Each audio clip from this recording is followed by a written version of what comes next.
boys and girls, welcome back. Today is Thursday and it is week 5, lesson 10. All right, so today we're going to continue our investigation of properties of matter. And remember, matter is everywhere, and a property is a describing word. And the more you can describe objects and matter, the better you will be understood. So last time we talked about the property of shape, we talked about the property of length, the property of matter meaning solid, liquid, gas, and we talked about whether the item was man-made or natural. And remember, property is any characteristic of matter that you can observe using your 5 senses. Okay, so I'm going to show you a picture and I want you to look at it. This is a field of beautiful tulips, and tulip is a type of a flower. And if you notice, what do these tulips have in common and what is different about them? How could you describe them, their properties? Okay, well, you probably thought, well, they all look like they're the same shape, and you're correct. And they're all about the same size, and you also are correct. But the one difference is they are different color. And that's what we're going to focus on today, boys and girls. We're going to talk about color as a property of matter. So let's go to our objective and go over that. So I will describe matter by their properties of color, size, and shape. So shape we talked about at our last lesson, so we'll just continue including that as we describe our properties. And size, we did talk about size meaning length, and we're going to talk about a couple different words to describe size. All right. I'm going to show you a picture of a sign, and I want you to think in your head. If I said, this is a sign, tell me what you think the sign is.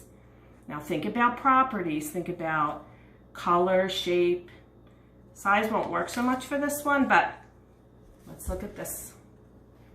What would you say this sign is? You think about the properties. Okay, so I see that it has, I'm going to count how many sides. It has 1, 2, 3, 4, 5, 6, 7, and 8 sides. So boys and girls, you know that an 8-sided polygon is called an octagon. And what color is it? It is red. So what octagon do you know that is red that you see a sign everywhere? Well, if you said stop sign, you are correct. Okay, so you see these everywhere. So even without seeing the word stop, you probably in your head said, oh, that looks like a stop sign, and you are correct. So by using the properties of color and shape, you were able to already in your head form an idea of what this sign is. All right. So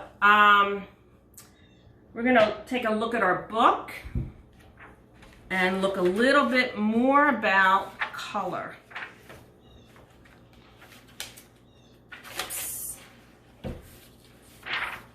All right, so color is another property of matter, and you can use color to tell one object from another. Just like the tulips, you can use the color to tell one tulip from another.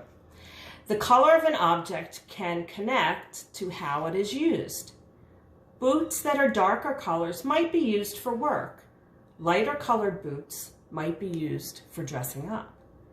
Color can be used to sort or classify objects, and you can place objects into groups by their colors. So another word for classify is sort, and when you sort things, you put them into groups according to their properties. If you go into a store, maybe, and you're looking for a shirt, maybe you need a special colored shirt for a special day at school or to match a pair of pants you have. A lot of stores will sort or classify their clothing according to color. Color is a property of matter. A shirt is matter. So this is an example of how you can classify, use color to classify objects in matter. Okay, so, hey friend, would you pass me a marker, please? Oh, this isn't the one I wanted. Pass me a marker, please. Oh, my fault. This isn't the one I wanted. You pass me a marker, please? This is the one I wanted. Thank you. Okay, boys and girls, I was not specific enough about which marker I wanted. Think about what I could have asked. Instead of saying, pass me a marker, please, how could I have been more specific, given more detail to my friend so that he understood the marker I wanted from him? Well, think about the properties of these markers. They're all the same shape. They're all the same size. They're all even the same brand. One thing they are, so that's all things they have in common. And one thing is different about them is their color. So if I said, would you pass me the red marker, please? Then that would have been more specific, and I would have described this matter by using the properties, and it would have made it more clear. Okay.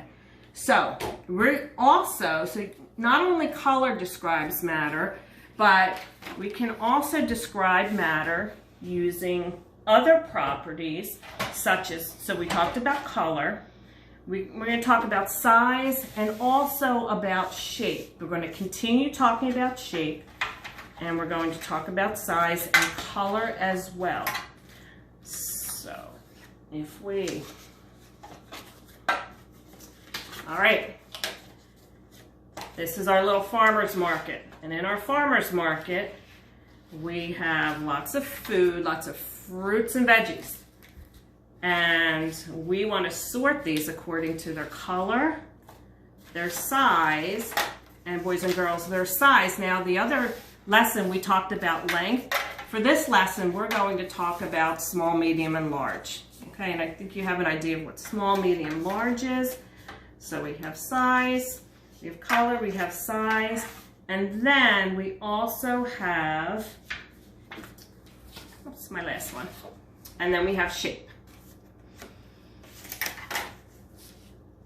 And the shapes we're going to talk about in a little bit. All right?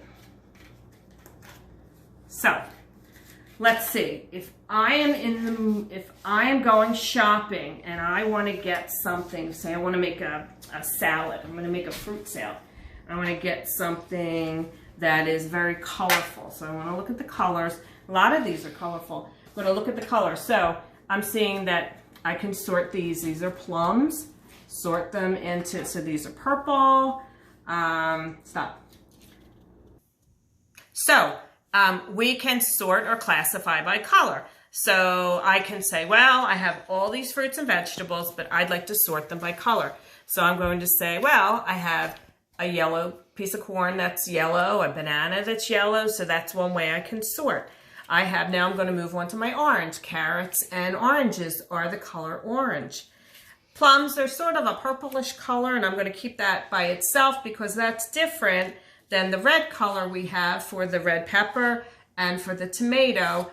And the apple, I know we say the apples are red, but that kind of looks like between a purple and a red. And I also have a strawberry. All right, and we have greens, we have a piece of broccoli, and we have a pear, which is sort of between a yellow and a green. So, boys and girls, we just classified these fruits and vegetables by color. So we use the property of color to sort these fruits and vegetables.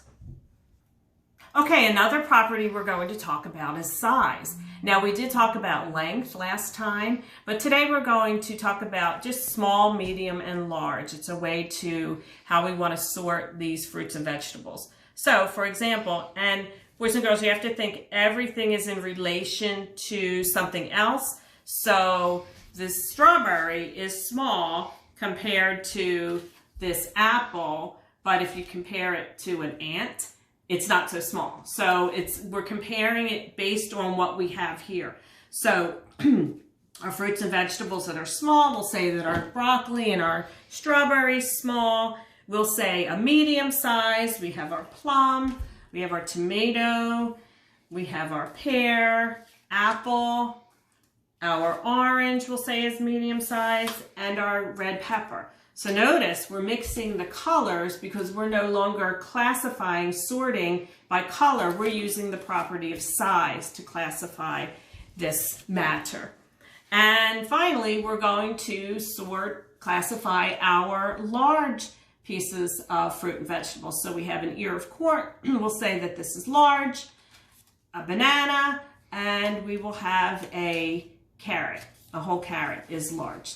So one more way to classify matter, one more way to classify these fruits and vegetables. Small, medium, large. The property is size. And that's another thing, boys and girls.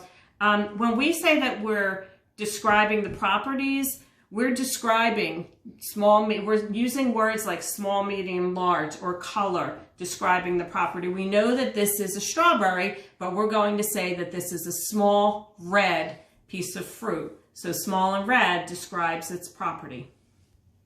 Okay, and the last property we're going to talk about today, boys and girls, is shape. All right, so if we want to classify these fruits and vegetables by their shape, remember when you classify, you give them properties, that just helps you describe. So we have round.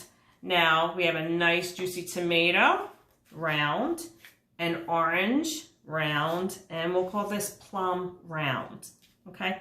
And oblong. Oblong is kind of an odd shaped, it's not round and it's not square, it's not rectangular. It's shaped like this. So this is an oblong shape. We'll say the ear of corn, and we're even going to say the carrot is an oblong shape. And the last one we're going to talk about is curved. So now curved isn't really a shape, it's a way to describe the shape. So this is a banana, and a banana is curved like this. So that's how we're going to describe this. So again, we've mixed up the sizes, we've mixed up the colors, because we are now talking about the property of shape. So that's going to be specific to each fruit and vegetable. Okay, these are properties. So we've talked about the property of color, size, and shape. To add on to, we talked about length, matter, and so to continue to describe properties by matter by their properties of color, size, and shape, that's what we did today. Boys and girls, you can do this at home. There's lots of things that you can sort through. I know whether you have toys or jewelry or beads or anything like that, you can sort through them into their different properties. Take what you know about sorting and properties, classifying property matter into properties to help you do that. Okay. So after this video, you're going to have an assignment, which is due on Sunday by 12 o'clock, and you have a video to watch just for your pleasure, and there's no assignment for that one. So you just have an assignment that's due on Sunday. You have to watch this video first in order to do that assignment.